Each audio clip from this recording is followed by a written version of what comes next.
Hello everyone, সকল rise global স্কুলের পরিবারকে জানাই আন্তরিক শুভেচ্ছা ও সালাম।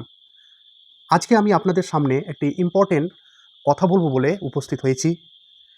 আপনারা আপনাদের রাইজ গ্লোবাল স্কুলে পড়াচ্ছেন, আমরা যতটা সম্ভব তাদেরকে শিক্ষা দেওয়ার আমরা চেষ্টা চালিয়ে যাচ্ছি।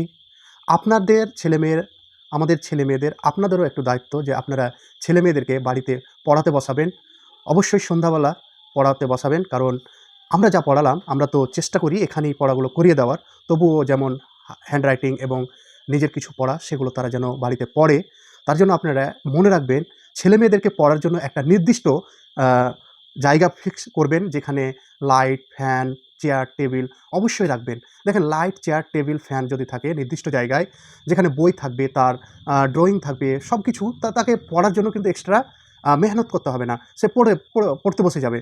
আর কি করা হয় দেখি যে, যখন তাদের নির্দিষ্ট পড়ার জায়গা থাকে না, বই কোথায় রাখছে, ব্যাগ কোথায় রাখছে তাদের নির্দিষ্ট থাকে না, তারা হয়তো সোপ পেড়ে বা ছালা পেড়ে পড়তে বসার চেষ্টা করে, একবার এখানে ওখানে। তো এনার্জির ব্যাপার, একটা মানে মেন্টালিটির ব্যাপার। আর যখন একটা টেবিলে বইগুলো সেট হয়ে থাকলো, সব কিছু সেট আপ রেডি থাকলো, তো ওই জায়গাটায় বাচ্চাটা পড়তে যাওয়ার বা পড়তে বসার মন টানবে।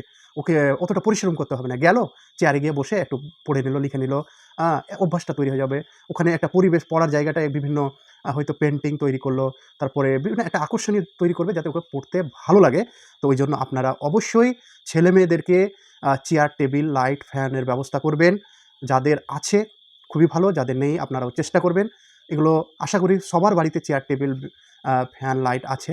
আর আরেকটা মনে রাখবেন, পড়ার সময় ছেলেমেয়েদের পাশে আপনারা বসে থাকবেন, কিন্তু গল্প করবেন না। আমরা অনেকে দেখেছি যে তার পাশে মা, কাকি অথবা দিদা, দাদি এরা বসে গল্প করতে শুরু করলো, ছেলেটা পড়তে পড়তে মাইন্ড ওদিকে চলে যাচ্ছে। এটা করবেন না। আপনারা গল্প করলে সাইডে করবেন। আর ছেলেমেয়েদেরকে সহযোগিতা করুন, একটু নজরে রাখুন। অবশ্যই আমরা দুটো পরিবার মিলে ছেলেমেয়েদেরকে এক সুন্দর জ্ঞানের আলো তৈরি করতে পারবো, এক উজ্জ্বলময় ভবিষ্যৎ তৈরি করতে পারবো।